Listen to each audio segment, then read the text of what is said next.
बचा लिया।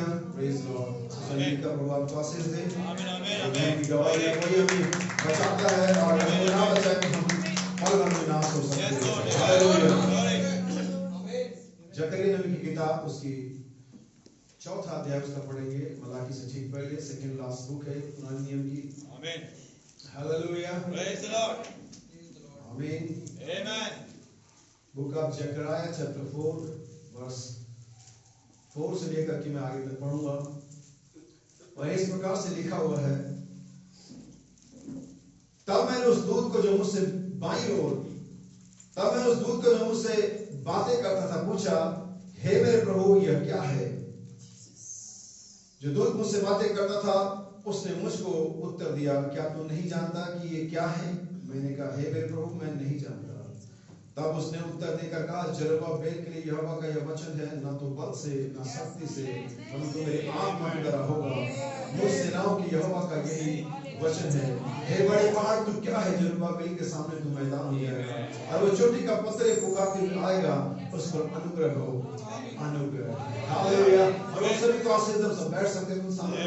और यीशु मसीह के नाम पे फिर से महिमा देंगे अपनी तालियों की तरफ, आराधना की तरफ, आनंद की तरफ। हालेलुया की तरफ। हालेलुया। परमेश्वर का नाम मुबारक हो। फिर से बार यहाँ है। कम कर दो, मेरे से ज्यादा होगा आवाज। प्रेज लॉर्ड, यीशु मसीह का धन्यवाद आज की सुबह के लिए, आप सभी के लिए जो यहाँ पर है। परमेश्वर आपको इस भवन में लेकर के आया और इसके पीछे जरूर परमेश्वर का कोई मकसद है। वरना हो सकता है कि आप बीमार होते, हो सकता है आप किसी ड्यूटी में होते, हो सकता है किसी और उलझन में होते, लेकिन प्रभु ने आपको सारी उलझनों, बीमारियों से और चिंताओं से मुक्ति दी और आप यहाँ पर आए। आमीन। और इसीलिए परमेश्वर की हम उस अनुग्रह के लिए उसका जो हम पर हुआ उसको हम धन्यवाद देते हैं।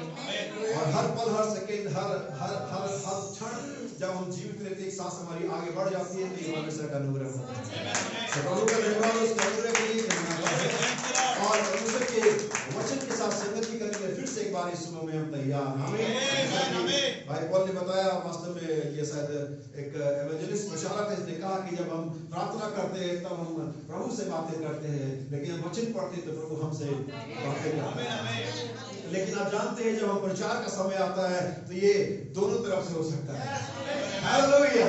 क्योंकि जब वचन प्रचारा जाता है तो आप प्रभु से बातें करते हैं अपने आमीन के द्वारा, अपने समर्थन के द्वारा, अपने हाथों को उठाने के द्वारा, और प्रभु अपने वचन के द्वारा आपसे बातें करते हैं। और इसीलिए हम इसे एक बातचीत की सभा कहते हैं। प्रभु अपने लोगों के मध्य में, हालेलुया, बाइबल कहते हैं 2 या 3 मेरे नाम से आएंगे, उनके बीच में होगा। बहुत सारे लोग इस आयत को पढ़ते, बहुत सारे लोग आयत को प्रचार करते, बहुत सारे लोग इस आयत को बोलते हैं, बहुत सारे लोग इस आयत को जानते, लेकिन बहुत कम लोग हैं जो इस पर विश्वास करते हैं। हालेलुया। क्योंकि हर जगह जब भी संस्थाओं की मीटिंग हो, कई हर व्यक्ति ये बात कहता है, लेकिन क्या वो अनुभव करता है कि वो यहाँ है? अगर कोई अनुभव करता है कि वो जब सच में जब 2 या 3 जगह होते हो उनके बीच में प्रभु है, जैसे उसने कहा वैसा है, तो उसी प्रकार से आराधना करना होगा, वो उसी प्रकार से भय में रहता हो, उसी प्रकार से रेवरेंस देता, उसी प्रकार से एक्टिव करता है जैसे कि प्रभु यहाँ पर है। हालेलुया। जब आपके बीच में कोई पर्सन जो जिसकी शख्सियत खास होती है, जब वो बड़ा अधिकारी होता है या दमन आदमी होता है, तो आप इसी तरह की एक्टिविटी करते हैं क्योंकि जानते हो व्यक्ति यहाँ है। आमीन। हालेलुया। जब सिपाही की गाड़ी खड़ी होती है, जब कोई इंस्पेक्टर खड़ा होता है तो चोर उचक के बड़े आराम से बातें करते हैं, मानो सबसे बड़े शरीफ वही है, क्योंकि उनको मालूम वो इंस्पेक्टर, वो पुलिस वाला यहाँ पर है। क्योंकि वो जानते और देखते विश्वास करते को है, उसी तरह से वो अपनी एक्टिविटी को चेंज करते हैं। लेकिन तब हमारे बारे में क्या हम ये विश्वास करते कि प्रभु यीशु यहाँ है, तो फिर हमारी एक्टिविटी, हमारा एटीट्यूड, हमारा व्यवहार, हमारा जो रिस्पांस है वो कैसा होना चाहिए? हालेलुया। मानो वो यहाँ है तो हम इसी प्रकार से विश्वास करना चाहिए, उसी प्रकार से आराधना करना चाहिए, उसी प्रकार से परमेश्वर के वचन का समर्थन करना चाहिए। अगर वो यहाँ है तो हालेलुया। विश्वास करते हैं प्रभु यीशु आज इस सुबह में यहाँ पर है, बल्कि हर एक जगह में जहाँ उसके नाम में लोग जमा हुए हैं, जहाँ पर लोग एक अच्छा सरमन सुनने या एक अच्छी आराधना करने के लिए वो नहीं, जहाँ पर वास्तव में यीशु मसीह के नाम में जमा हुए हैं। मैं विश्वास करते हो कि आज सुबह हमारे लिए अच्छी सुबह है। मैं विश्वास करते हो कि आज परमेश्वर से बातें करेंगे। विश्वास करते हुए कि आज मैं एक और कदम खुदावंद के नजदीक जाऊंगा। हालेलुया। परमेश्वर का हाथ आपके नीचे आता है और आपको पुल अप करता है, ऊपर उठाता है, खींचता है। हालेलुया। ताकि आप और खुदावंद के नजदीक जाएं। हमने जैसे पिछले सप्ताह देखा था उस कॉन्फ्लिक्ट के बारे में, उस द्वंद के बारे में जो आत्मा और देह के साथ में चल रही है। हमने इसके संदेश को प्रचारा था यहाँ पर, और उसी को और एक्सटेंशन में लेकर के जाएंगे, इसका विस्तार करेंगे। और मैं इसे अगर शीर्षक दूं तो जैसा जकरिया नबी किताब उसकी 4 अध्याय की 7वीं आयत में लिखा, ना तो ये बल से होगा और ना शक्ति से होगा, लेकिन मेरी आत्मा के द्वारा ये होगा। Hallelujah. But by my spirit says the Lord। यह मेरी आत्मा के द्वारा होगा, यहोवा की यही बात है। हालेलुया। ये किसी सामर्थ के द्वारा नहीं होगा, ये किसी एजुकेशन के द्वारा नहीं होगा, ये किसी सामूहिक मनुष्य के प्रयास के द्वारा नहीं होगा, ये किसी साइंस के द्वारा नहीं होगा, ये किसी एजुकेशन के द्वारा नहीं होगा, ये किसी मन की इच्छा के द्वारा नहीं होगा। But by my spirit says the Lord। प्रभु यहोवा की वाणी मेरी आत्मा के द्वारा होगा, ना तो बल से होगा और ना किसी की समझ से होगा, ना किसी के विचार से होगा, लेकिन परमेश्वर का वचन ये मेरी आत्मा के द्वारा होगा। क्या होगा? ये बड़े पहाड़ को जो मैदान हो जाएगा, और मैं साहुल को जरुब्बाबेल के हाथों में दे करके खुश होऊंगा। आप जानते हैं साहुल क्या है, ये जरुब्बाबेल क्या है? आप जानते हैं जरुब्बाबेल का याजक भी पुराने नियम में पाया जाता है, लेकिन जरुब्बाबेल पवित्र आत्मा को रिप्रेजेंट करता है। जरुब्बाबेल की जो दर्शन है या जो प्रतीक है वो पवित्र आत्मा को दर्शाता है, साहुल परमेश्वर के वचन को दर्शाता है। हालेलुया। साहुल जानते हैं, साहुल एक राजमिस्त्रियों का एक यंत्र था इसको, जिसे वो दीवार की सिधाई को नापते हैं, और उस साहुल को लट्टू की तरह डोरी में टांगते और दीवार की सिधाई को नापते हैं, और वो साहुल ये बताता है कि दीवार कहाँ गहरी और कहाँ उभरी हुई है। और जब उनको ये पता लगता है, साहुल के उस दीवार को समांतर दिशा में या समांतर समतल करते हैं उसे, या एक लाइन में लेकर के आते हैं। और शाऊल परमेश्वर का, और ये किसके हाथ में है? ये किसी व्यक्ति के हाथ में नहीं है, ये पवित्र आत्मा के हाथ में। लेकिन कई बार हम इस मिसकंसेप्शन जो हमारी विचारधारा है उसको हम कई बार मिस कर देते हैं। ओ पवित्र आत्मा तो फिर कोई मनुष्य की बात नहीं। लेकिन याद रखिए मेरे बाबा, यीशु मसीह ने उस सामरी स्त्री से कहा, मैं इस बात पर कहता हूं और मैं जानता हूं, मैं यकीन करता हूं कि आज से पहले हजारों साल पहले जब से प्रचार हो रहा नए नियम में, तब से 5.5% लोग होंगे जिन्होंने इस बात को हाईलाइट किया होगा यीशु मसीह ने उस स्त्री से क्या कहा था। किसी से पूछो 99% लोग यही कहेंगे, यीशु ने कहा अगर तुम मुझे जानती। लेकिन नहीं सर, बाइबल में ऐसा नहीं है। बाइबल में क्या, अगर तुम मेरे परमेश्वर के वरदान को जानती हो, यह भी जानती कि कौन तुझसे बातें कर रहा है। याद रखिए कि परमेश्वर बातें ही करता है, परमेश्वर ही पवित्र आत्मा, परमेश्वर ही चलाता है। लेकिन इसके लिए उसने मनुष्य को अपॉइंट किए हुए हैं। हालेलुया। इसके उसने रखा है और उसने वरदान कलीसिया को दिया हुआ है। अगर अभी इफिसियंस 4:11 से थोड़ा पहले पढ़ेंगे, मैं चाहता हूं कि उसकी 9वीं आयत से पढ़ा जाए, फिर हम आगे बढ़ते हैं। इफिसियंस चैप्टर 4 वर्स 9, क्योंकि हम मेन बहुत सारे लोग 11 आयत को बहुत पढ़ते हैं, खूब कोट करते हैं, 5-4 मिनिस्ट्री, 5-4 मिनिस्ट्री, 5-4 मिनिस्ट्री। ठीक है 5-4 मिनिस्ट्री, लेकिन मैं 5-4 मिनिस्ट्री के स्ट्रक्चर को जानना चाहता हूं। मैं 5-4 मिनिस्ट्री के सिस्टम को जानना चाहता हूं। मैं ये जानना चाहता हूं क्या है, ये कैसे काम करती है। आमीन। जैसा कि मैं हमेशा एक बड़ी सिंपल सी बात कहता हूँ, बड़ा सिंपल सा उदाहरण देता हूँ। अगर आपको एक बाइक मिल जाए जिसमें चाबी लगी हो, पेट्रोल भरा हुआ, तो आप लेके भाग सकते हैं, चुरा सकते हैं। अगर आपको कार मिल जाए आप ऐसा भी कर सकते हैं। लेकिन क्या होगा अगर आपके मैदान में हेलीकॉप्टर मिल जाए जो स्टार्ट भी हो, कितने लोग लेके भाग लेंगे, चुरा लेंगे? आप नहीं जानते हो कैसे फ्लाइंग करता है, आप नहीं जानते हो कैसे टेक ऑफ करता है। आप एक बाइक, एक कार, एक साइकिल तो लेके चले जाएंगे, लेकिन अगर आपको हेलीकॉप्टर मिल जाए जो चल रहा हो तो आप कुछ नहीं कर पाएंगे। सही बात है। इसलिए मिल जाना काफी नहीं है, जानना काफी है ये कैसे वर्क करता है। बाइबल मिनिस्ट्री क्या है, ये कैसे काम करती है, इसका सिस्टम क्या है। परमेश्वर का वरदान बहुत बढ़िया बात है, लेकिन कैसे काम करता है। और यीशु ने यूहन्ना के 4 अध्याय के अंदर उस स्त्री से कहा, अगर तुम परमेश्वर के वरदान को जानती हो, क्या भी जानती कि कौन तुझसे बातें कर रहा है। दूसरे शब्दों में अगर हम इसे ऐसे सिंपलीफाई करें तो ये उस स्त्री को ये जानना था कि परमेश्वर का आत्मा अभी ठीक वरदान के रूप में यीशु मसीह के द्वारा काम कर रहा है। क्या आप समझ पाए? क्या वरदान, वो वरदान पवित्र आत्मा उस समय के उपलब्ध व्यक्ति में कंबाइन हो जाते, एक हो जाते, तब परमेश्वर का कार्य जारी किया जाता है। कितने लोग बाइबल के अंदर पढ़ते, साम कई जगह लिखा कि परमेश्वर ने बड़ाई भुजा के द्वारा इस्राएलियों को मिस्र से, लेकिन आप जानते हैं उस बड़ाई भुजा का नाम मूसा था। परमेश्वर, कितने लोग जानते हैं परमेश्वर निकाला, लेकिन कितने लोग ये जानते हैं कि वो जो निकालने का जो जरिया था, जो प्रोसेस था, जो व्यक्ति था, अपॉइंटेड था, वो मूसा था। कितने लोग जानते हैं कि पहले कलीसिया काल का निर्माण पवित्र आत्मा ने किया, लेकिन कितने लोग जानते हैं कि उसका प्रचारक पतरस था। मैं क्या कह रहा हूँ, आप क्या समझिए इन चीजों को, तभी हम आगे बढ़ पाएंगे, तभी दिमाग में आपके चीजें आ पाएंगी कि परमेश्वर का वचन कैसे काम करता है। हमें हमेशा पवित्र आत्मा ही करता है कि परमेश्वर ने हर समय, हर युग के लिए, हर कलीसिया के लिए परमेश्वर ने व्यक्ति ठहरा होता है। परमेश्वर वरदान की तरह अपना काम कर रहा होता है। हमें जैसे भाई वर्णम से किसी ने कहा, भाई वर्णम आप मत सिखाए, पवित्र आत्मा सिखाएगा। भाई वर्णम कहते हैं यस, आपकी बात सही है, क्योंकि आप बाइबल की एक आयत बोल रहे हैं जो लिखा हुआ है, लेकिन आप उस बाइबल की आयत का फंक्शन नहीं जानते। जैसे हम हेलीकॉप्टर तो जानते हैं, लेकिन हेलीकॉप्टर का फंक्शन नहीं जानते। हो सकता है कि आप उड़ा रहे हो और अचानक आप एक ऐसा गियर, एक ऐसा बटन है इससे वो तुरंत ड्रॉप हो जाए, मे बी। तो आप फंक्शन जानना है। तो बाइबल में कहता है अगर पवित्र आत्मा ही सिखाता तो परमेश्वर ने क्यों कलीसिया में शिक्षक रखा जो कि एक मनुष्य होगा। इसीलिए बाइबल में लेपालकपन संदेश में कहते हैं, जब आप किसी व्यक्ति को देखते हैं कि कोई दावा कर रहा होता है कि उसके पास फलाना फलाना सेवकाई है, आमीन, और तब उसे परखें, क्योंकि हमने देखा था हर एक आत्मा को प्रतीति मत करो आत्माओं को, तो आप देखिए कि उसके पास जो दावा कर रहा सच में है उसके पास। जिस बाइबल ने कभी वैसे दावा तो नहीं किया, लेकिन लोगों ने जाना कि एक नबी है। यीशु मसीह ने उस सामने स्त्री ने कहा कि मैं एक मसीहा हूं, जो आने वाला मैं हूं, लेकिन उस स्त्री ने उसकी बातों से जान लिया कि लगता है जो मसीहा आने वाला है वो तो ही है, यानी कि वो फलों से प्रकट होता है। बाइबल में कहते हैं कि अगर वो आपको लगता है वो जो दावा करता सही है, आप उसके साथ चले और ये दुआ करें कि प्रभु और भेज दीजिए। क्या समझे?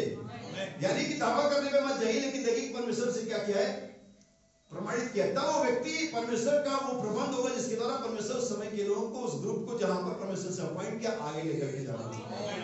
इसलिए आइए इफिसियों 4 उसका 9 अध्याय पढ़े, 9 वचन पढ़े। उसके चढ़ने से और क्या पाया जाता है, केवल यह कि वह पृथ्वी की निचली जगहों में उतरा भी था। और जो उतर गया ये वही है जो सारे आकाश से ऊपर चढ़ भी गया कि सब कुछ परिपूर्ण करे। उसने कुछ को प्रेरित, सॉरी मुझे लगता है कि सर ये 7वें आयत से आपको पढ़ना चाहिए।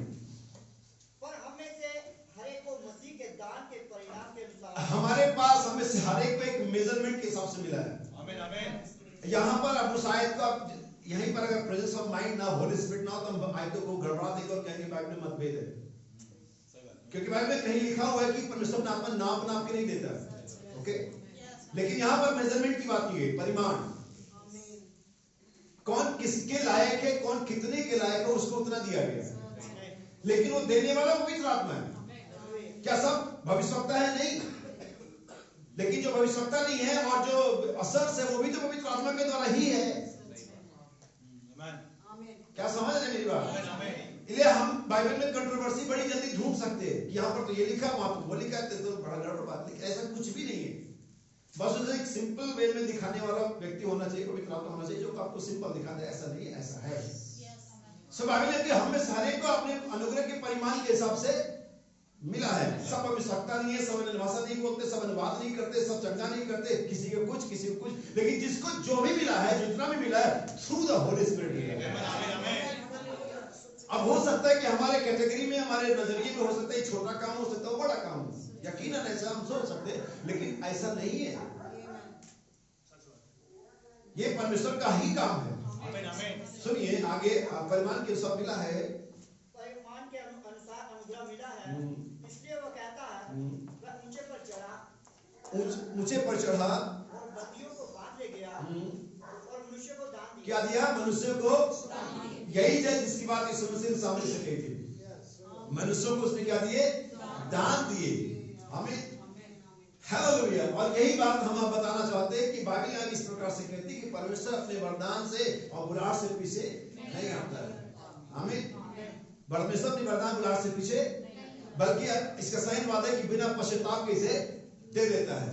लेकिन याद रखिए कि पवित्र आत्मा, द होली गोस्ट, बिना पश्चाताप के नहीं मिलता है।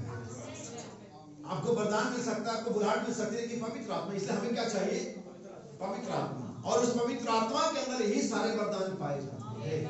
हमें इसलिए हम आगे बढ़ेंगे और चीजों को समझेंगे कि क्या मैटर क्या है। हमें चाहता हूं कि हम इस एक और आयत को पढ़ें जो आपको मिलेगा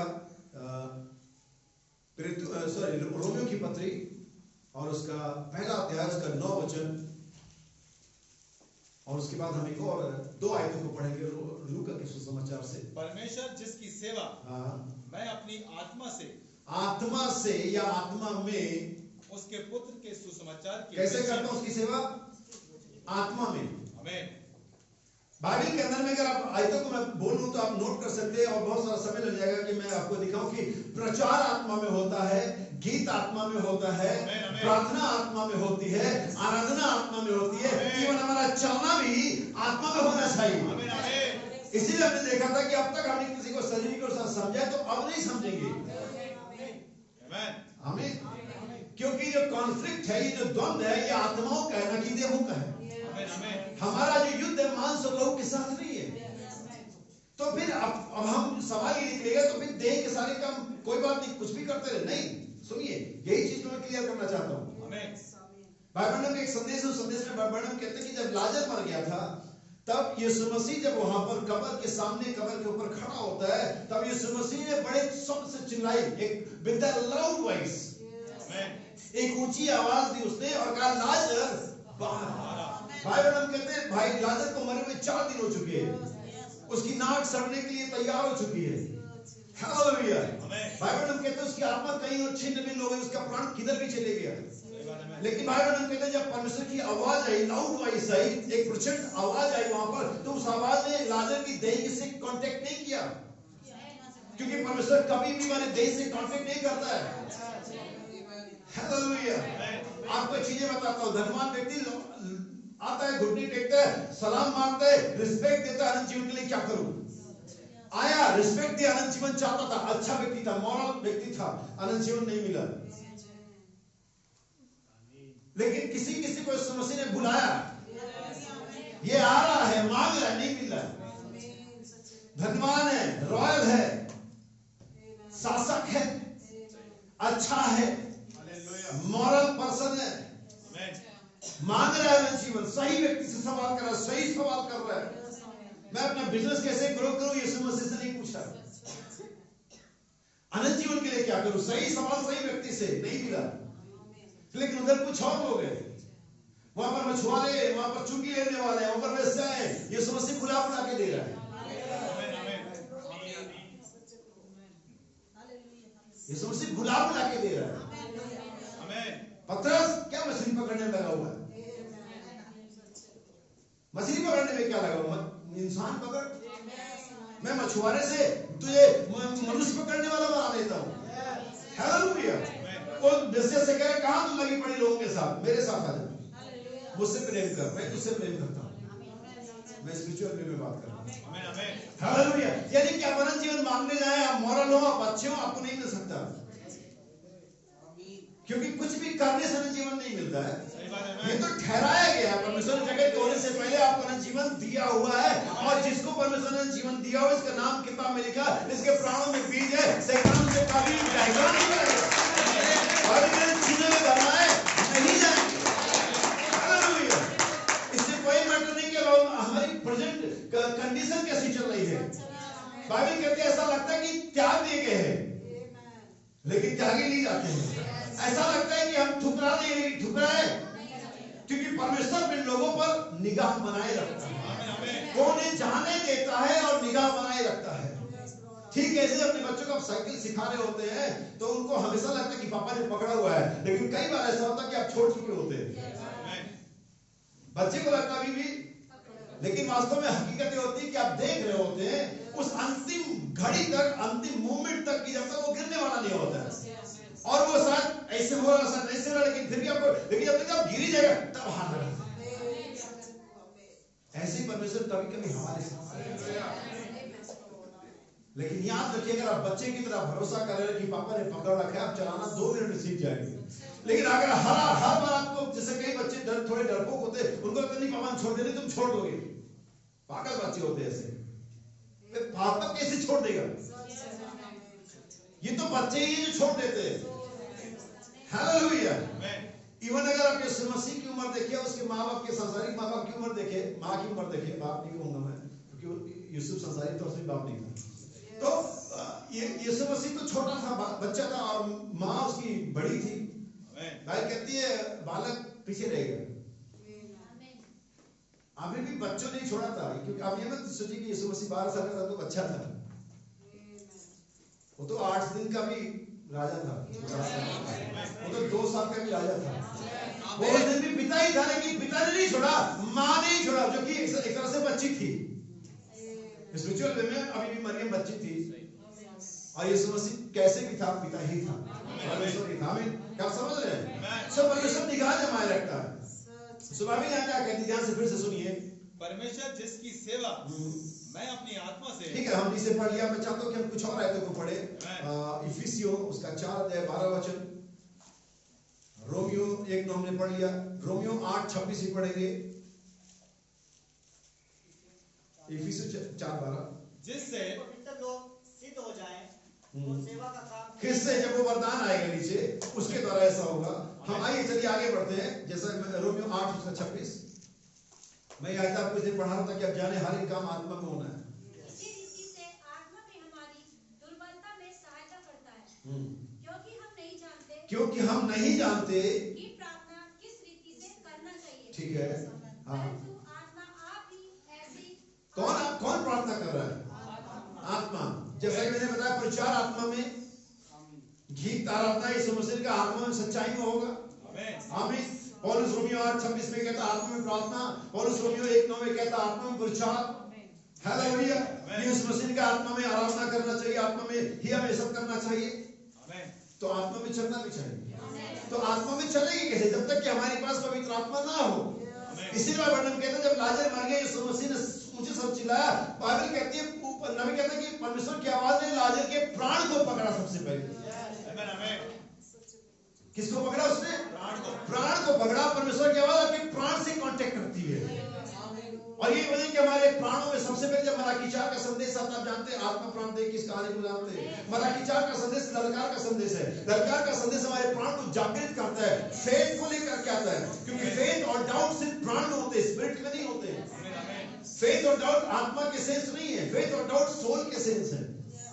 इसलिए बाइबल में जब यीशु मसीह चिल्लाया, लाजर के प्राण को परमेश्वर के वचन ने पकड़ा और उस प्राण ने लाजर की आत्मा को पकड़ा और आत्मा ने देह को जिलाया। क्या समझे इस काम को?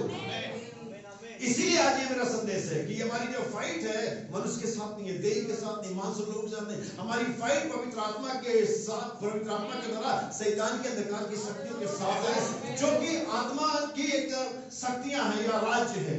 आमीन। आइए वो थोड़ा और आगे बढ़े और कुछ आयतें मैं आपके लिए पढ़ता हूँ। और ये लूका का सुसमाचार है और उसका पहला अध्याय 35 वचन होगा और उसके बाद दूसरे अध्याय का बताता हूं, दूसरा अध्याय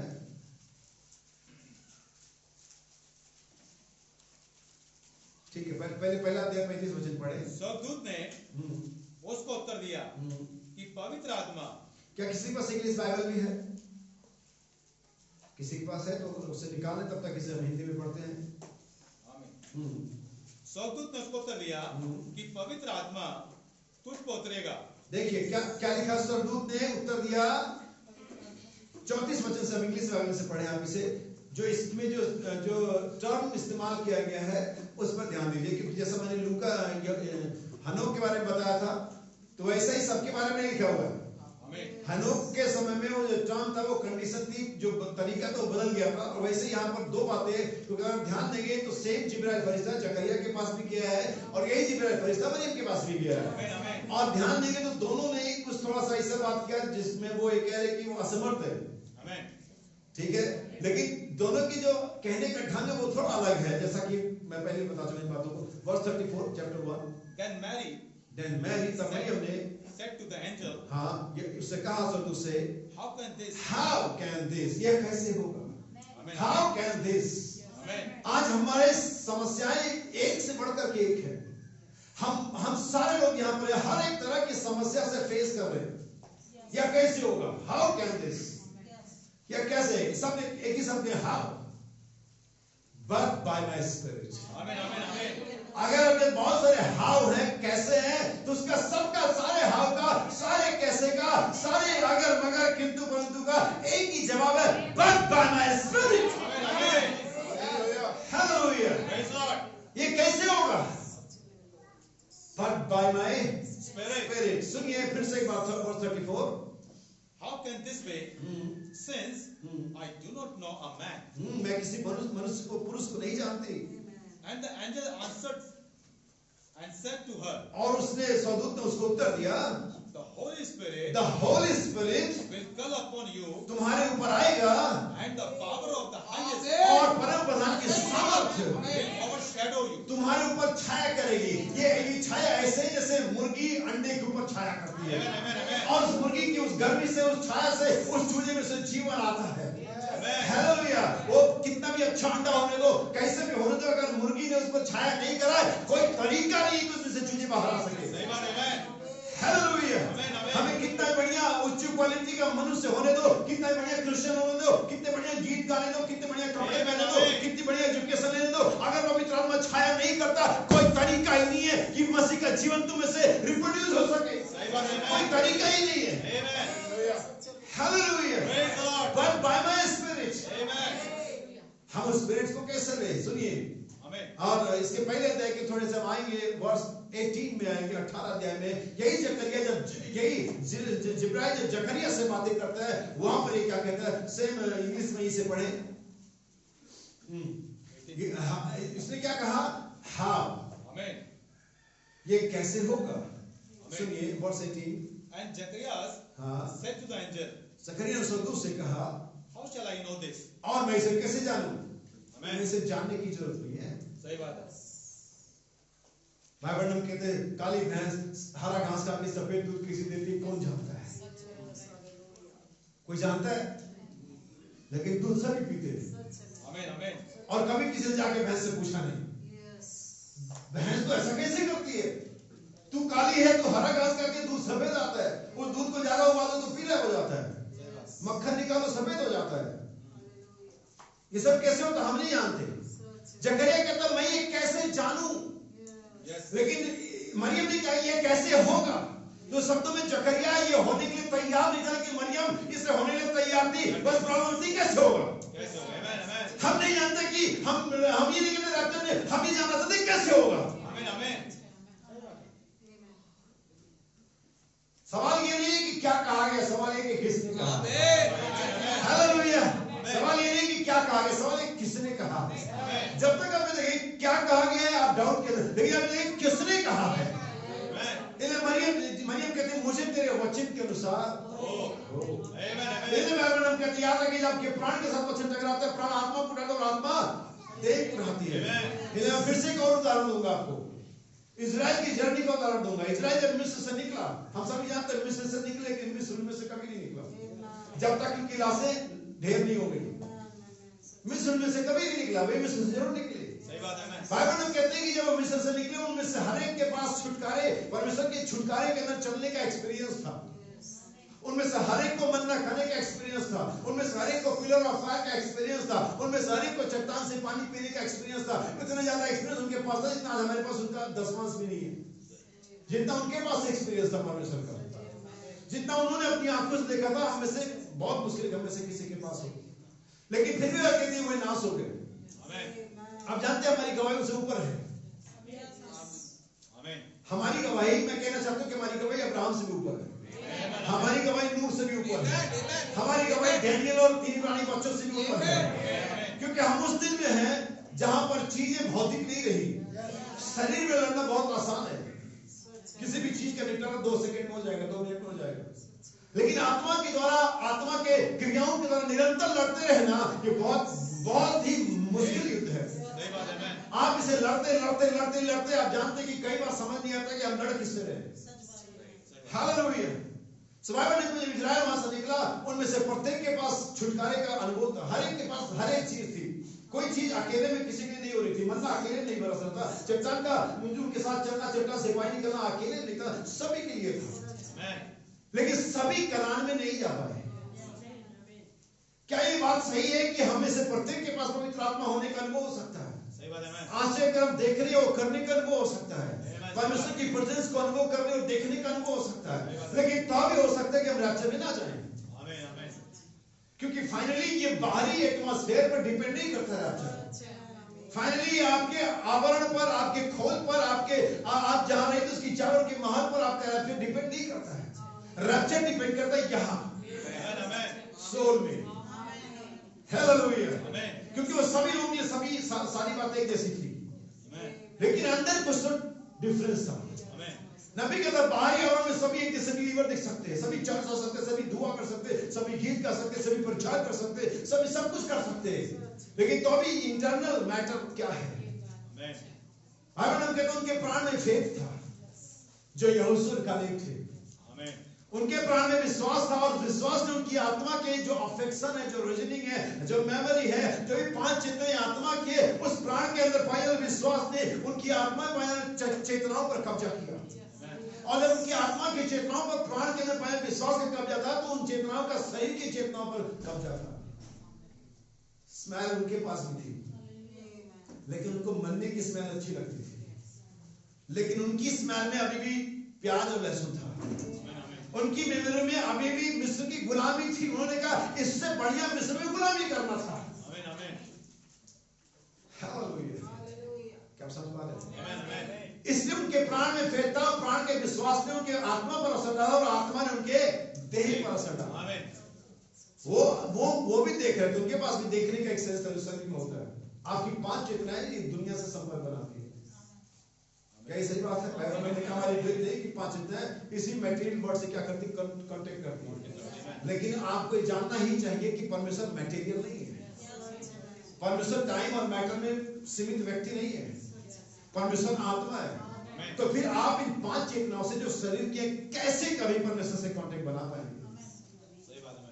तो शब्दों में असंभव है कि आप अपनी 5 शरीर की चेतनाओं से परमेश्वर से कांटेक्ट बना पाए। तो फिर परमेश्वर से कांटेक्ट बनाने का एक ही तरीका रहता कि आत्मा, क्योंकि परमेश्वर स्वयं, इसीलिए पौलुस ने कहा मैं आत्मा में प्रचार करूंगा, मैं आत्मा में प्रार्थना करूंगा, मैं आत्मा में आराधना करूंगा। हालेलुया, क्या समझ पा रहे हैं? और यही कंडीशन जहां हमें आना है। मैं एक केवल बात बता करके फिर आगे बढ़ूंगा। हमारी जो रचना हुई, मनुष्य की जो रचना हुई, आत्मा से देह में हुई। क्या जानते हैं? हम पहले बनाए गए आत्मा में, परमेश्वर का मनुष्य को अपने स्वरूप समानता में बनाए। और चूंकि परमेश्वर यूहन्ना 4:24 के अनुसार आत्मा है, और परमेश्वर ने आदम हव्वा को बनाया कैसे? आत्मा में। लेकिन फिर उनको दे दी। लेकिन अभी प्रॉब्लम यह है, अभी समय चीजें अब रिवर्स हो रही है। तो शुरुआत में आत्मा से कैसे है? देह में। लेकिन जानते मिस्ट्री क्या है? रेवलेशन ये है कि अभी में रिवर्स हो रहे हैं। अभी हमें देह से आत्मा में जाना है। हालेलुया, क्या आप समझ पाए? हम पहले आत्मा से देह में आए, लेकिन अभी हम रिवर्स हो रहे हैं। तो हम क्या होंगे?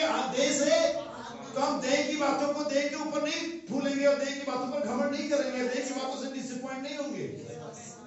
आगे फिर वह लोग, इसका मतलब ये कि हम कुछ भी करें देह में नहीं। मैंने बताया ना, अगर प्राण में फेथ होगा तो प्राण आपकी आत्मा की चेतनाओं को कब्जा करेगा, और आपकी आत्मा की चेतना के शरीर को वचन के कंट्रोल में रखेगी। इसलिए यीशु मसीह अपने शरीर के अभिलाषाओं पर नियंत्रण रखा। बाइबल कहते हैं उसने अपने फ्लैश देह की इच्छाओं को मारा।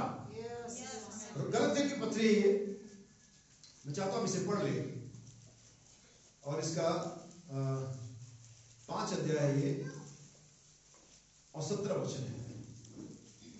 गलतियों 5 अध्याय 17 वचन, ध्यान से सुनिएगा, ध्यान से पढ़िएगा। हाँ, क्योंकि शरीर आत्मा के विरोध में, कौन?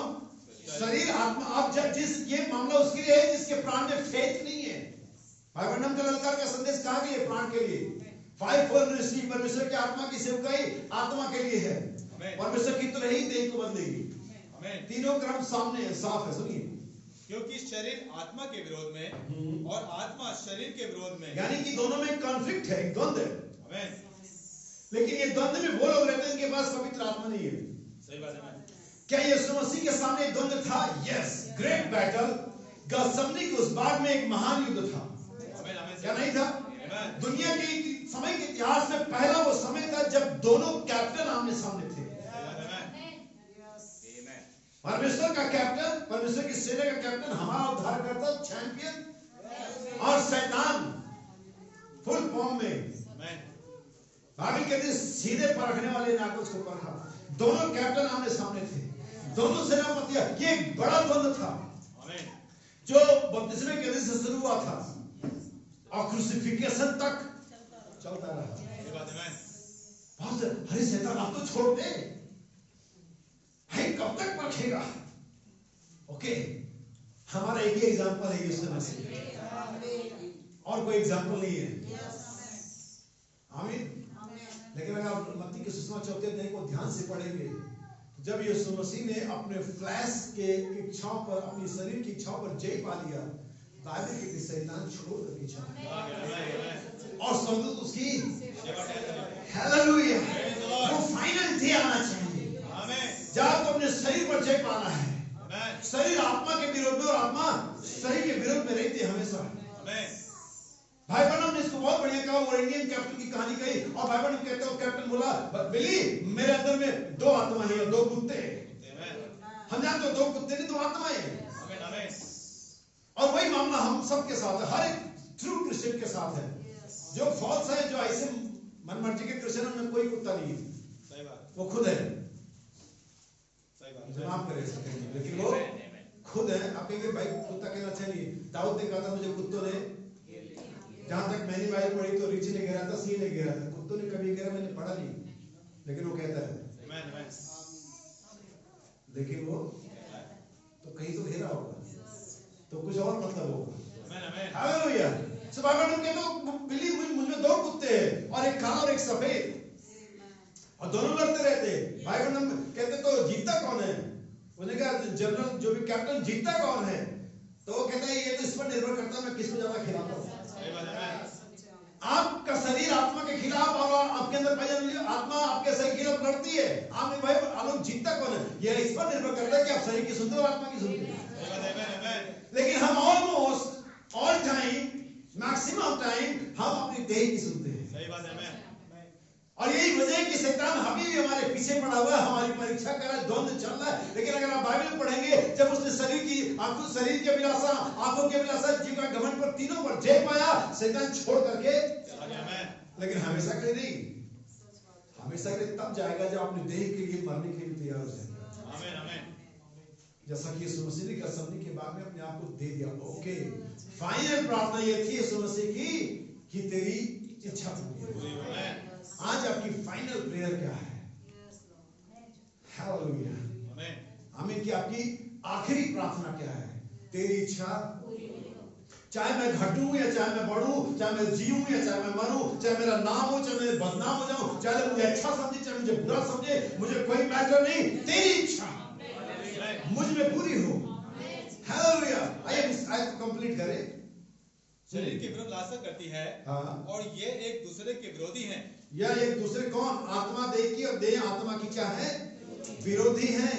इसलिए कि जो तुम करना चाहते हो वह ना करने पाओ। क्या करना चाहते हो? जो तुम करना चाहते हो ना कर रहे हो। हम करना चाहते हैं। मैं किसी के बारे में नहीं कहता कि कोई करना नहीं चाहता। सब अच्छा करना चाहते हैं, सब प्रभु की सेवा करना चाहते हैं, सब चर्च में आना चाहते हैं, सब प्रार्थना करना चाहते हैं। लेकिन वो लड़ाई, वो द्वंद्व, वो बैटल जारी रहता है। और इसीलिए रहता था कि जो तुम करना चाहते हो वो ना कर पाओ। हमें ये वो बात है जो मैं नहीं करना चाहता हो जाता, जो चाहता नहीं होता, वो बात नहीं है। यहाँ दूसरे प्रकार का प्रेजेंटेशन है जो पौलुस ने यहाँ पर दिया हुआ है। क्या समझ पा रहे हैं? बाइबल में कहते हैं सारे 7 कलीसिया कालों में हर एक कलीसिया के अंदर में एक सुसमाचार दूत था जो कि मनुष्य था। अगर आप कलीसिया का चार्ट पढ़ेंगे, वहां पर इफिसुस आ जाता है, दूसरे में पौलुस आ जाता है, फिर उधर आ जाता है दूसरी कलीसिया का, और फिर इधर आइरेनियस आ जाता है। यानी कि एक युग आता है जिसका नाम है, और दूसरा तरफ एक मनुष्य आ जाता है जिसका एक नाम है। लेकिन जब ये 7 कलीसिया काल के अंत में पहुंचते, जब उस जगह पे इस गैप पर आते हैं जो चोटी के पत्थर को, पिरामिड को जोड़ता है, जो जंक्शन है, जो जहां पर हम यूनाइट होते हैं, जो पवित्र आत्मा का स्लॉट कहा जाता है, वहां पर इधर आता है दुल्हन का युग और इधर आता है पवित्र आत्मा। दो शब्दों में कि ये जो युग है ये पवित्र आत्मा का युग है। यही वजह कि मैं देह के बारे में बात नहीं कर रहा हूँ। पिछले 6-7 कलीसिया कालों में मनुष्य की सेवकाई थी। कोई मनुष्य था जिसका एक नाम था, एक नॉमिनल मनुष्य थी। लेकिन 7 कलीसिया काल के बाद कोई नाम नहीं है। पवित्र आत्मा की सेवकाई आ जाती है, दुल्हन का युग आ जाता है। इससे जरूरी है कि हम उस आत्मा की अगुवाई में चले, क्योंकि ना तो बल से और ना शक्ति से। मरियम ने कहा ये कैसे होगा? But by my Spirit. आपके पास जो द्वंद है, जो परेशानी है, जो परीक्षाएं है, जो लड़ाई है, वो हर एक चीज जीती जा सकती है पवित्र आत्मा के द्वारा। आमीन। आइए मैं एक कोड आपके लिए पढ़ूं। बाइबल का एक संदेश है, मैं कैसे जीवित हो सकता हूँ। यहाँ पर भी सेम वही चीज है, हाउ कैन आई ओवरकम। मैं कैसे जीवित हो सकता हूँ? मुझे किसी से लड़ाई करनी है, मैं बहुत ज्यादा बाइबल पढ़ूं, मैं बहुत ज्यादा मैसेज पढ़ूं, मुझे बहुत ज्यादा कोड चाहिए, नहीं, इससे नहीं काम चलेगा। पवित्र आत्मा आपको जीवित करता है। हमें ये कोड, ये बाइबल रीडिंग जैसे कि यीशु मसीह और फरीसियों के साथ ही चलता रहता था। वो हमेशा यीशु मसीह के सामने वचन लेकर के आते थे, कोड लेकर के आते थे, और यीशु मसीह से कहते थे ऐसा लिखा है, मूसा ने ये कहा, व्यवस्था। ओके, यीशु मसीह हर बार कहता था, यीशु मसीह बहुत कम कोड देता था। यीशु मसीह ने सिर्फ शैतान को ही कोड दिए थे, बाकी को कोड नहीं देता। कुछ किसी कर देने के बारे में बताओ, यीशु मसीह ने कोई कोड नहीं बोला। किसी के पास सिक्का है? हाँ सिक्का है, ले आओ। अब इस पे फोटो किसका है? कैसर का। तो बोला ठीक है, जो कैसर का कैसर को दो। कोई कोड नहीं, सिंपल बात है बिल्कुल। लाइफ ज्यादा सोच करता है इस लिखे हुए वचन के मुकाबले जो लिखा हुआ है। हमें आप शैतान को लिखे वचनों से सेटिस्फाई नहीं कर सकते, क्योंकि हमसे कहीं ज्यादा जानता है। नबी कहते संदेश के अंदर में पेज नंबर 16 उसका पैराग्राफ 46 और बल्कि मैं 45 से पढ़ूंगा। ध्यान से सुनिएगा। हमारा जो संदेश है वह पवित्र आत्मा के द्वारा, but by my spirit। पूर्व काल में आरंभिक युगों में ऐसा था कि मसीह का होने की खातिर, मसीह होने की खातिर सिर्फ कलम हो जाता था, सिर्फ कलम किया जा सकता था, उनको जान से मार डाला जाता था या मारा जा सकता था। और जैसे वो क्लेश से बाहर निकलता था वह तुरंत ही परमेश्वर से भेंट करने के लिए जा सकता था। बाइबल में कहते हैं, यहाँ पर एक व्यू दिखाना चाहता हूँ। बाइबल में कहते हैं अंधेरे काल में शैतान मसीह को मारता था और जैसे उनका सर कलम जाने से वो परमेश्वर से भेंट करके चले जाते थे।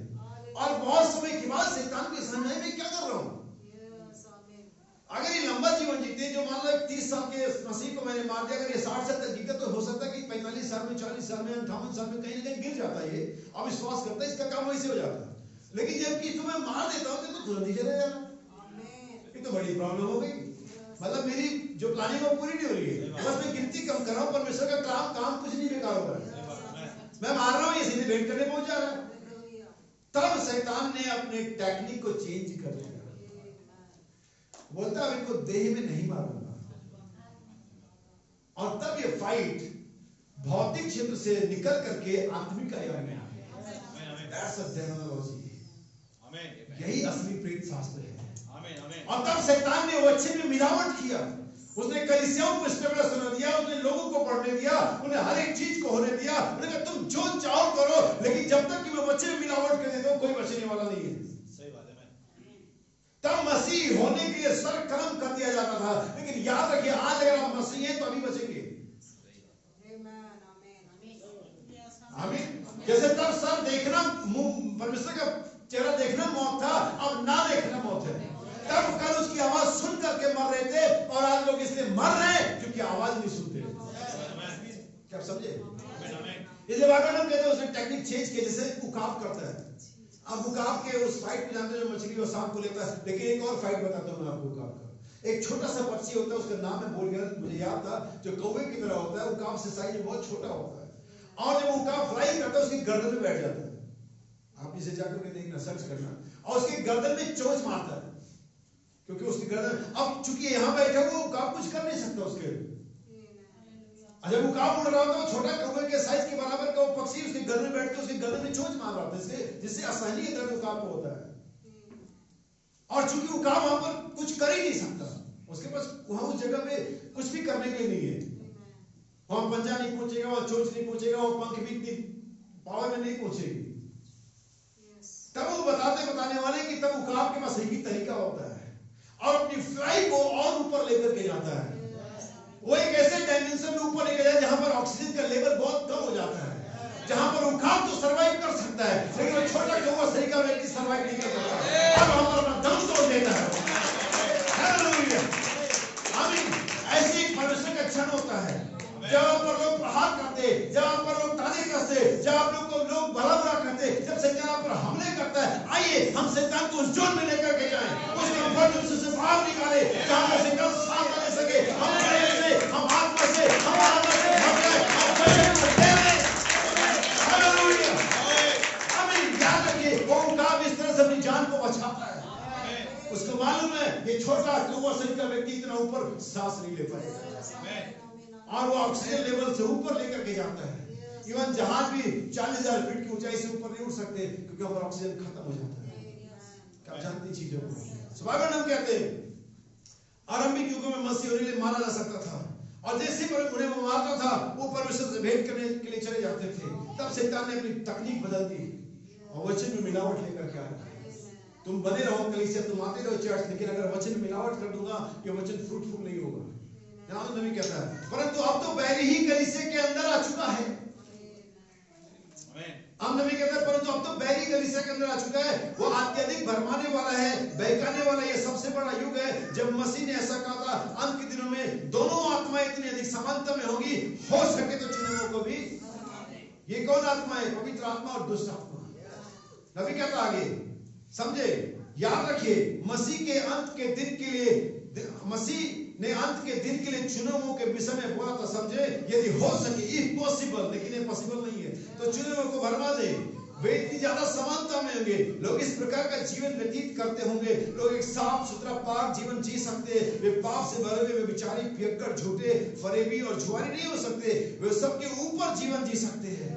जैसे उकाब उतना ऊपर जाता है जहां पर एक सरल पक्षी सांस भी नहीं ले सकता।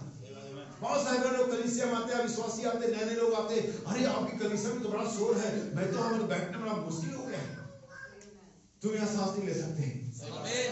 हालेलुया। नबी आगे कहता है पैराग्राफ 44, यह जीवन का मसीह के निज जीवन का युग है। ये कौन सा युग है? जीवन का, मसीह के निज जीवन का युग है, जहां उसकी देह में ठीक वही रसायन पाए जाते हैं जो उसके अंदर थे। दो शब्दों में रसायन से मतलब नबी का जीवन से है, उन गुणों से है जो मसीह में पाए जाते थे। ठीक वही गुण मसीह की दुल्हन के अंदर में भी पाए जाते हैं। नबी आगे कहता है, पहला, सबसे पहले तो धर्मी ठहरने के अंतर्गत जल का बपतिस्मा होता है। दूसरा, वैश्विक की तरह पवित्रीकरण आता है, जो साफ सफाई और मंजाई और घिसाई करता है। तीसरा, पवित्र आत्मा के बपतिस्मे के अंतर्गत पवित्र किए हुए पात्र को सेवकाई में लगाया जाता है। पवित्रीकरण शब्द ग्रीक भाषा का एक संयुक्त शब्द, इसका अर्थ होता है साफ करना और सेवा के लिए अलग करना, सेवा के लिए अलग रखना। अब पवित्र आत्मा ही इसे सेवा में लगाता है। आमीन। आइए बाइबल की आयतों की तरफ चले। तो पहला कुरिन्थियों 2 अध्याय, और मैं सोचता हूँ कि 6 वचन से होना चाहिए, वर्ष 1 से होना चाहिए। हम इसे पढ़ते हैं, पढ़े पहला कुरिन्थियों 2 अध्याय 6 वचन से।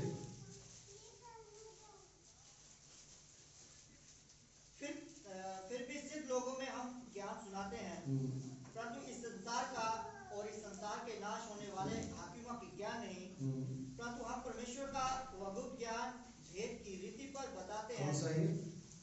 2:6 पहला कुरिन्थियों, ठीक है, पढ़ते हैं। जिसे परमेश्वर ने सनातन से हमारी महिमा के लिए ठहराया, जिसे इस संसार के हाकिमों में से किसी ने नहीं जाना, क्योंकि यदि वे जानते तो तेजो में प्रभु को क्रूस पर, ठीक है, 10वीं आयत से पढ़े। परंतु परमेश्वर ने उनको अपने आत्मा के द्वारा हम पर प्रकट किया। परंतु परमेश्वर ने उनको, बहुत सारी बार लोग इस आयत को आधा, जैसे कि मैंने कई आयतों को बताया, लोग आधा कोट करते हैं और बड़ी मिस्टेक कर देते हैं आयतों के बारे में, जैसे कि शैतान का सामना करो, लेकिन हम उसका असली मतलब बताना भूल जाते हैं पहली आयत को। और जैसे कि लोग इस वाले आयत को सबसे बोला जाता है, जो परमेश्वर से प्रेम करते हैं सारी बातें, लेकिन ये बात यहाँ पर खत्म नहीं हो जाती, आगे बढ़ती है। और लिखा जो उसकी मकसद को पूरा करने के लिए बुलाया गया है, क्योंकि परमेश्वर से प्रेम बहुत सारे लोग रखते हैं और कोई भी रख सकता है, लेकिन परमेश्वर का मकसद सभी लोग पूरा नहीं करते। आमीन। तो सिर्फ प्रेम रखना ही नहीं वो काफी है, पहला वो पार्ट 1 है। बहुत सारे लोग इस आयत को बोलते हैं, जो आंख नहीं देखी, कान नहीं सुनी, वो परमेश्वर तैयार रखी है। ऐसा कुछ भी नहीं है। अगली आयत जब 10 आयत पढ़ेगी तो लिखा हुआ उन बातों को जो आंख ने नहीं देखी, जो कान ने नहीं सुनी, मनुष्य के चित्त में नहीं उभरी, परमेश्वर ने प्रकट की। ये लिखा हुआ है, जो आंख ने नहीं देखी, कान ने नहीं सुनी, मनुष्य के चित्त में नहीं उठी, वो बातें परमेश्वर ने अपने लोगों पर अपनी आत्मा द्वारा प्रकट की है। इसलिए शायद तो अभी तक हमने समझा नहीं और हमेशा से मिसकोट किया जाता है। लेकिन आइए वर्ष 9 को पढ़े तक समझ ऐसे 9 से फिर आगे तक।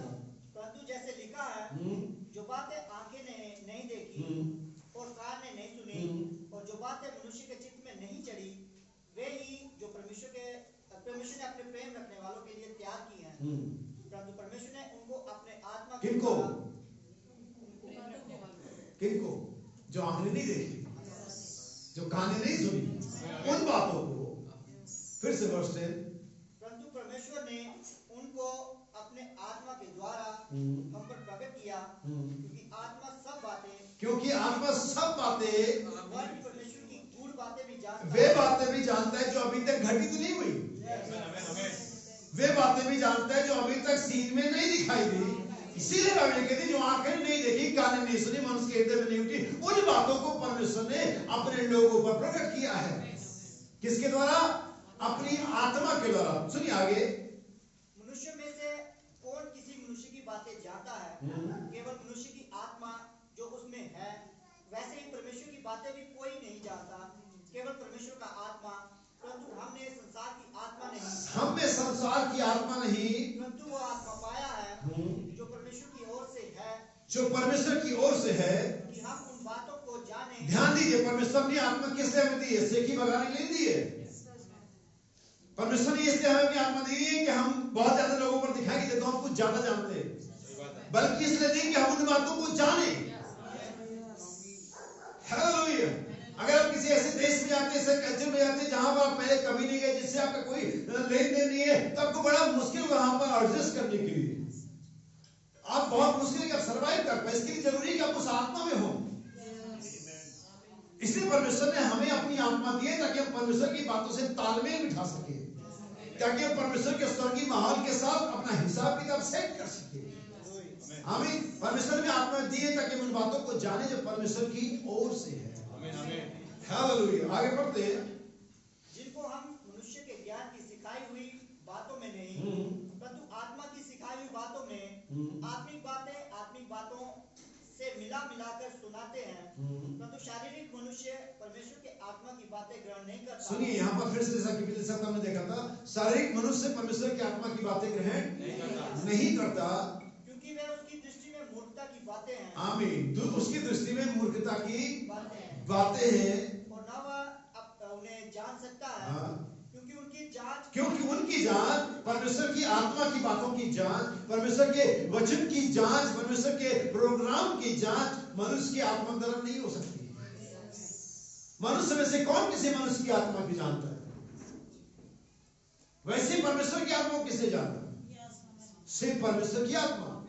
यदि आप परमेश्वर के वचन को तब तक नहीं जान सकते, तब तक फॉलो नहीं कर सकते, जब तक कि आपके पास यही आत्मा ना जिसने वचन को लिखा है। हालेलुया। किसी मनुष्य, किसी प्रचारक, किसी पास्टर की आत्मा लेने के द्वारा आप सिर्फ समझ जाएंगे, और ये आपके लिए नॉलेज होगी, ना कि रेवलेशन।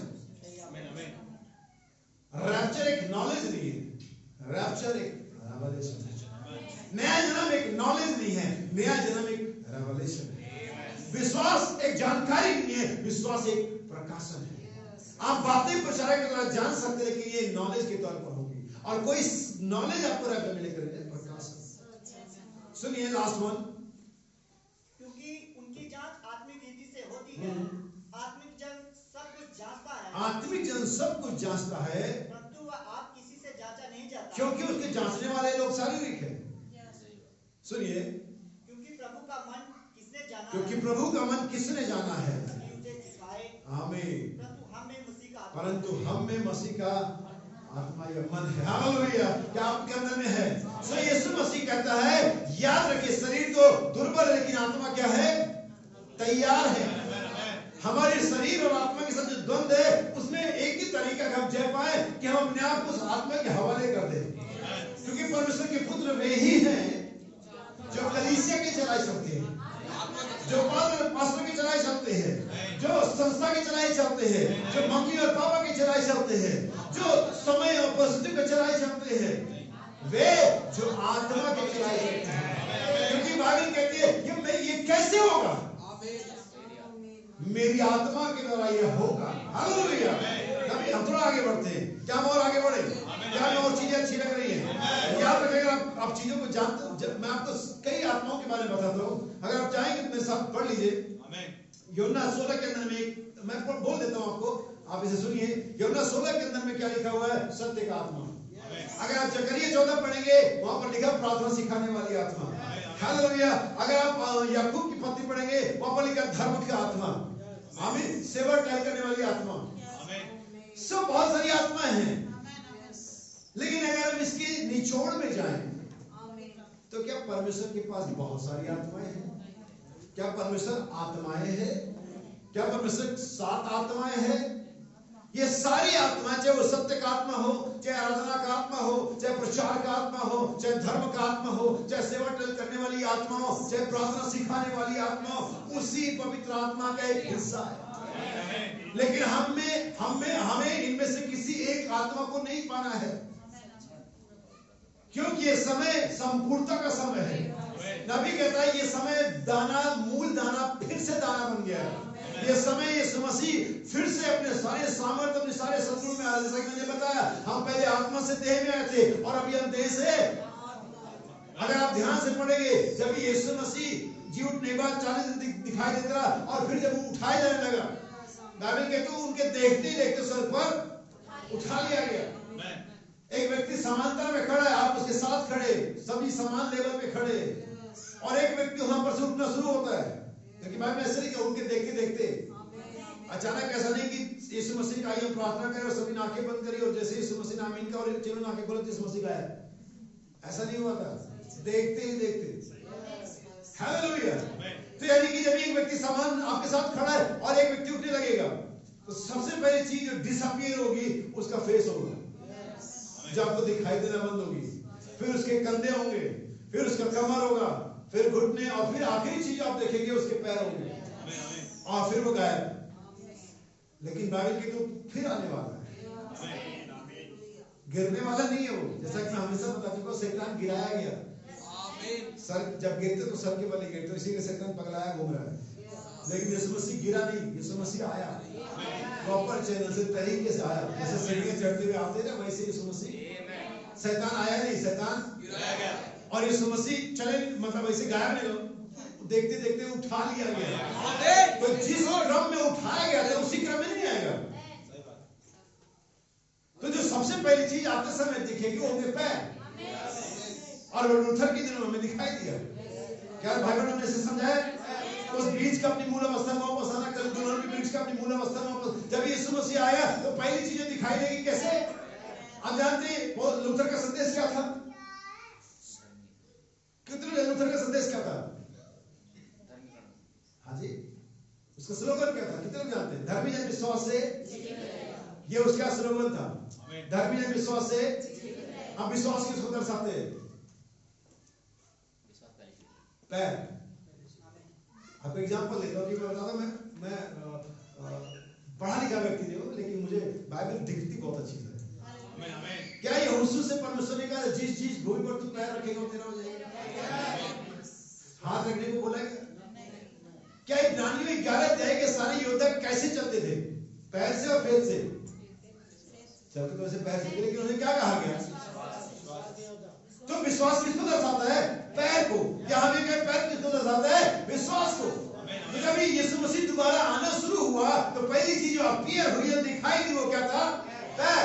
और लूथर ने कहा धर्म जन विश्वास से जीवित रहेगा। आप बाइबल के किसी भी आत्मा विश्वास से अपने पैर रखो, विश्वास करो, वो आयत आपके लिए जी उठेगी। वो आयत आपके लिए पूरी, जिस जमीन पर तुम पैर रखेगा वो जमीन में तुझे दे दूंगा। जिस आयत पर आप विश्वास करेंगे वो आयत आपके लिए पूरी हो जाएगी। इसका आत्मिक यही नमूना है। तो लूथर के समय क्या लिखा है? पैर।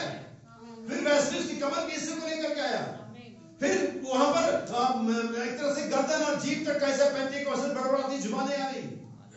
लेकिन भाई बहन के याद रखिए मेरे भाई बहन, ये हैरिस्टन का समय, चोटी का पत्थर ये फुकाते हुए आ रहा, अनुग्रह और अनुग्रह, ग्रेस अपॉन ग्रेस, हालेलुया, अनुग्रह पर अनुग्रह, आत्मा पर आत्मा, महिमा से महिमा में, बपतिस्मा पर बपतिस्मा लेना में।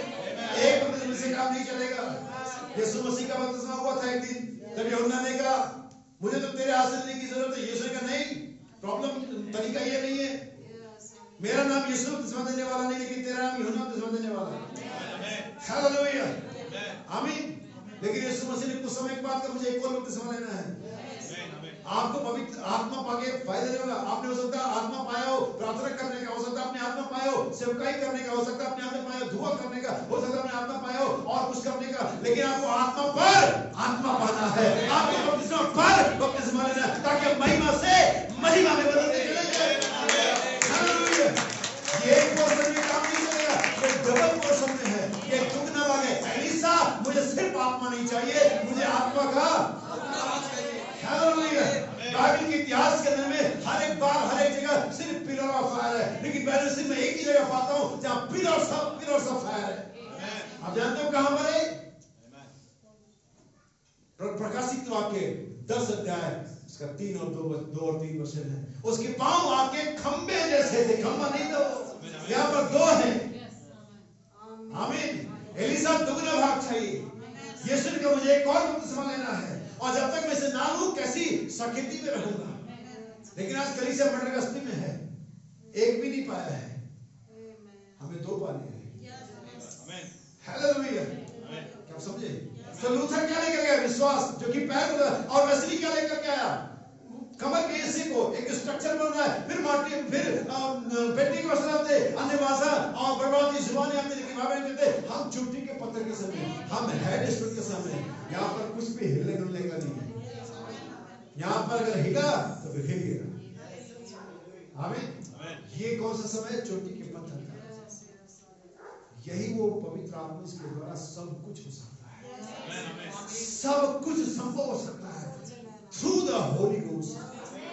आमीन। पौलुस कहता है परमेश्वर की सहायता से कुछ भी कर सकते हैं। और वो सहायता क्या है? पवित्र आत्मा। यीशु ने यूहन्ना 16 में कहा मैं पिता से दरख्वास्त करूंगा कि तुम एक और सहायक दे। वो सहायता क्या है? पवित्र आत्मा। मरियम, मैं किसी पुरुष को नहीं जानती, ये कैसे हुआ? पवित्र आत्मा तुझ पर छाया करेगा। मैं चंगा कैसे होगा? पवित्र आत्मा तुम पर छाया करेगा। मैं छुटकारा कैसे पाऊंगा? पवित्र आत्मा तुम पर छाया करेगा। ये कैसे होगा? How? By my Holy Spirit. ये पवित्र आत्मा के द्वारा होगा। इलाज कलीसिया को अगर कुछ वेदना में जाना है तो पवित्र आत्मा के जाना है। लेकिन आज हम किसी और वेदना में लगे हुए हैं। हम शायद दुनिया के मैटेरियल चीजों के चाहत में लगे, लेकिन पवित्र आत्मा की चाहत नहीं है। अभी क्या आज कलीसिया में आशिक कलीसिया में प्यास नहीं है, कलीसिया में चाहत नहीं है, कलीसिया में लोग भूख के मारे चिल्लाना नहीं है। हमें इसीलिए कलीसिया में पवित्र आत्मा नहीं है। सोच मेरे भाई, अगर बिना पवित्र आत्मा के, बिना मतलब उस फुलनेस के बयान में, और परमेश्वर ने जो कुछ भी थोड़ा बहुत समझ और वरदान दिया उसके तरह अगर हम यहाँ तक पहुंच गए हैं, तो जब वो फुलनेस आएगा, भाई बहन कहते हैं कैसे मालूम करेंगे कि आप परमेश्वर के चुने हुए हैं? एक एग्जांपल देकर समाप्त करूंगा मैं। कैसे पता चलेगा कि पवित्र आत्मा को किसी भी कंडीशन में चला सकता है? अगर हम अपने कंडीशन को दोष देते हैं, कंडीशन के ऊपर में रोकते हैं, जैसा कि मैं कल या परसों बता रहा था कि हम हर बार जो नहीं है उसके लिए रोते रहते हैं। मेरे पास ये नहीं, मेरे पास वो नहीं, मेरे पास ऐसा नहीं, मेरे पास, और हम उसके लिए कुछ भी नहीं है जो हमारे पास है। बाइबल कहते हैं शरीर को जीवित पवित्र भावता बदल करके चलाओ, यही तुम्हारी आत्मिक सेवा है, वो सेवा जो तुम कर सकते हो। लेकिन हम हमेशा रोते हैं कि जो नहीं है। आमीन। हम हमेशा रोते हैं जो हमारे पास, लेकिन हम उसका कुछ नहीं करते जो हमारे पास है। आमीन। यीशु मसीह सुखार नाम या गेरसोनियों के देश से होकर के जा रहा था। आमीन। मैं सुनना, मैं सिर्फ ये बता रहा हूँ कि पवित्र आत्मा कुछ भी और कभी भी और किसी भी कंडीशन में करा सकता है, अगर आप चुने हुए हैं तो। अगर तो आप चुने हुए नहीं है तो आप परमेश्वर के भवन में होने दो, परमेश्वर की उपस्थिति में होने दो, कुछ फर्क नहीं पड़ेगा। क्योंकि परमेश्वर की जो डील है, कॉन्टेक्ट तो प्राण के साथ है। और यीशु मसीह गेरसोनियों के देश में होकर के जा रहा था, और वहां एक मनुष्य था जो कब्रों में रहता था, जो लोहे की साकरों से, जंजीरों से बांधा जाता था, लेकिन उन्हें तोड़ देता था। बाइबल कहती है कोई मनुष्य, क्या कहती बाइबल? कोई मनुष्य उसे बस में, ये मनुष्य से नहीं होगा। मरियम ने कहा मैं किसी पुरुष को, मनुष्य को नहीं जानती। ओके, आपकी प्रॉब्लम, आपकी जो भी एक्सक्यूज है, ठीक है, ओके। आमीन। कोई मनुष्य से कब्जे में नहीं कर सकता था, लेकिन वहां पर एक मनुष्य और आया जो और मनुष्य से जो से कब्जे में नहीं कर सकते, थोड़ा डिफरेंट था। हालांकि वो भी मनुष्य था, लेकिन वो उन मनुष्य से जो बस नहीं कर सकते, थोड़ा अलग था। यही मामला हमारे साथ है। हम सभी मनुष्य हैं, और जिसमें बीच में रहते हैं वे भी मनुष्य हैं। ऐसे कहता है मैं अशुद्ध होठ वाला मैं भी हूं, और जिनके बीच में रहता वे भी है। No different at all. लेकिन एक डिफरेंट आने वाला है। यसे अशुद्ध होठ वाला है और अशुद्ध होठ वालों के बीच में रहता है, लेकिन याद रखे सबके होठों पर अंगारा नहीं टच किया गया। सब मनुष्य उस व्यक्ति को बस में नहीं रख सकते थे, और इस मनुष्य में थोड़ा फर्क था। हालेलुया। इस कलीसिया में और पिछले 7 कलीसिया का लोग पाए जाने वाले में फर्क है। हमारे पास आत्मा का एक पोर्शन नहीं है, हमारे पास आत्मा का एक भाग नहीं है, हमारे पास द होली स्पिरिट है। और वो व्यक्ति बाहर निकला, कितने दुष्ट आत्मा थे उसके अंदर? 6000 दुष्ट आत्मा। यहां तक कि साकरों में कब्जे में नहीं आता था। बात है। 6000 दुष्ट आत्मा उस व्यक्ति के अंदर में थी। सोचो, कल्पना करो कितना बहुत जो व्यक्ति होगा उस मोहल्ले, उस कस्बे, उस गांव के लोग थरथराते होंगे और कोई उधर नहीं आसपास आता होगा। सारी कोशिशें उन्होंने कभी जिंदगी में करी, सब खराब बेकार हो गई थी। लेकिन तब एक मनुष्य आया, वो भी वैसे हार मास करते सब बाकी थी। हालेलुया। तब वो मनुष्य आता। बाइबल कहती है ये व्यक्ति जो 6 दुष्ट आत्मा से भरा हुआ था, जो बिना कपड़े के जंगलों में रहता था, जो अपने शरीर को नुकसान पहुंचाता था, ये दौड़ करके गया, घुटने टेके, थरथराया और कहा, हे परम प्रधान के पुत्र, समय से पहले कैसे आ गए? बल्कि सही तर्जुमे में लिखा हुआ है उसने उसकी आराधना करी। क्या कंडीशन थी? आप ऐसे कंडीशन में देख करके सिर्फ हम एक ही बात कहेंगे, ये तो गया। आप एक ही बात कहेंगे, ये तो कुछ नहीं कर सकता, ये मनुष्य कर नहीं सकता, क्योंकि बहुत ही हॉरिबल कंडीशन है उसकी।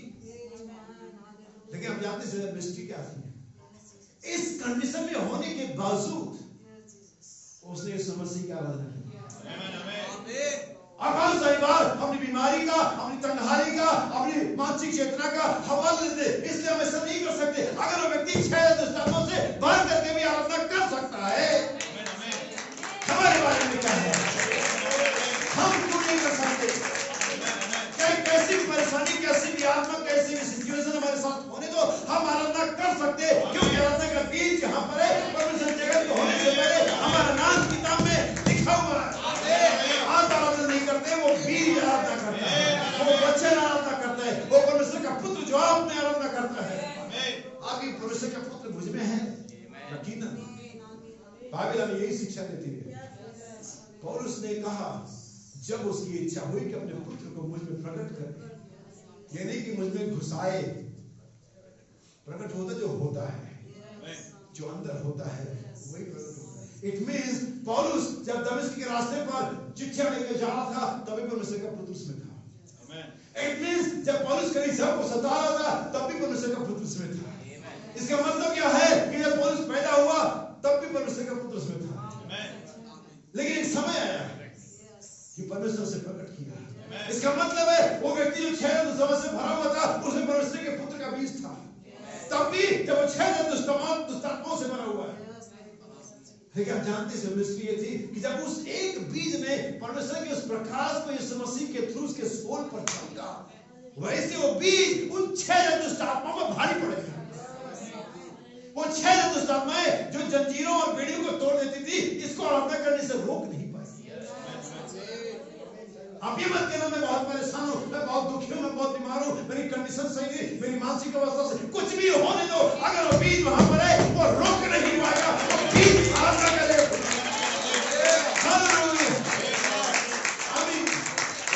मैं इस बार में निश्चित हूं, क्योंकि बाइबल हमें ऐसा सिखाता है। हालेलुया, जब उसकी इच्छा के पुत्र को प्रकट करे, क्या जाने परमेश्वर के आज वो समय की परमेश्वर का पुत्र आपने प्रकट किया।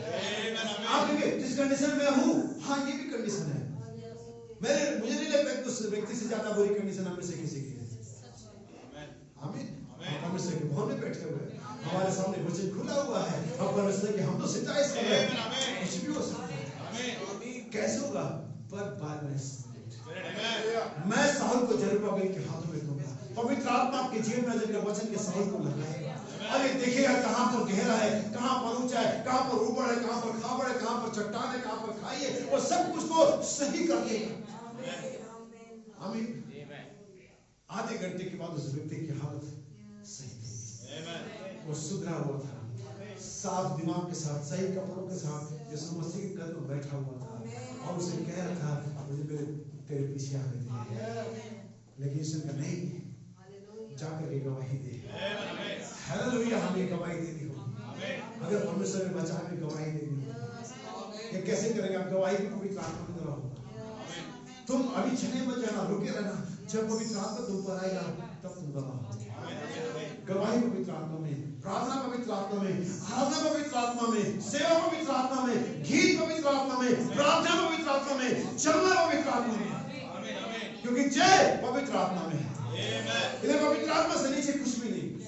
मैं किसी सेवकाई पर, किसी वरदान पर, किसी धन पर, किसी शोहरत पर, किसी पोस्ट पर समझौता नहीं करूंगा। जस्ट होली स्पिरिट और कुछ भी नहीं। आप चाहते हैं? आमीन। पवित्र आत्मा आमीन। अपने सर को झुकाएंगे, रिकॉर्डिंग को बंद करेंगे, अपने हाथों को सर के उठा सकते हैं, आप चाहे खड़े हो सकते हैं, आप चाहे बैठे रह सकते हैं, आप चाहे घुटने पर आ सकते हैं।